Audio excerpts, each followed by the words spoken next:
Брэст заўсёды быў месцам сустрэчы культур. І гэта наўпрост адбілася на яго архітэктуры, а таксама спрыяла ўзнікненню таямніц і міфаў. Горад увесь час адчуваў уплыў розных палітычных сілаў і рэлігійных цэнтраў. Давайте паглядзім, як размяшчэнне горада на скрыжаванні важных дарог і рэк паўплывала на яго гісторыю.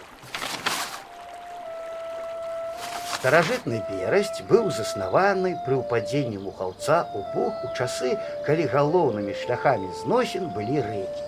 Неўзабаве горад стаў важным фарпостам, які кантраляваў сплаў па Бугу і Вісле ў кірунку Гданьска.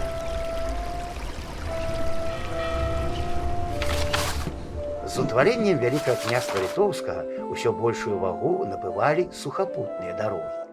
Пасля Крэўскай уніі 1385 года праз Берасць прайшла галоўная магістраль, што злучыла Вільню і Кракаў.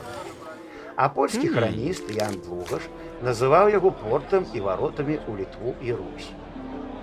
Не дзіўна, што ў Берасці з'явіліся вуліцы, утвораныя ад назваў абедзвюх сталіц – Віленская і Кракаўская, што рабіла яго сапраўды унікальным. Дзякуючы ўдаламу размяшчэнню, Берасць стаў месцам правядзення многіх важных з'ездаў.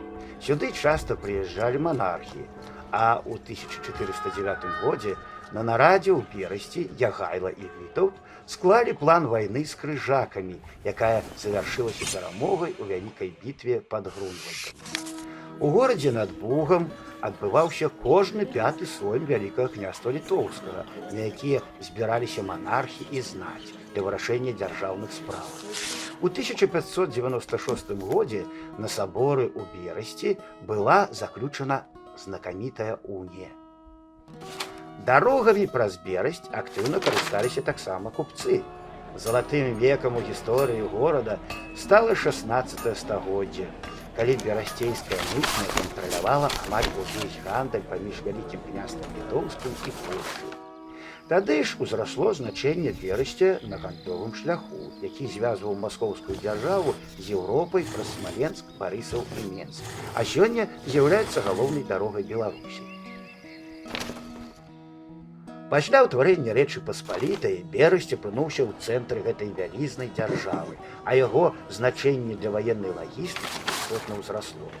Таму ў час войнаў сярэдзіны 17-го, пачатку 18-го стагоддзяў паўсталі першыя праекты пабудовы тут магутнай фартэцы. З гэтай мэтай у Берасць сваіх лепшых ваенных інжынераў прысылалі каралі Ян II Казімір і Аўгуст II Моцны. Аднак гэтыя задумы не былі рэалізаваны. Як бачым, яшчэ ў часы Вялікага княства Літоўскага і Рэчы Паспалітай Берасць стаў адным з галоўных лагістычных вузлоў усходняй Еўропы. Гэта і вызначыла далейшы лёс горада і будаўніцтва ў ім магутнай крэпасці.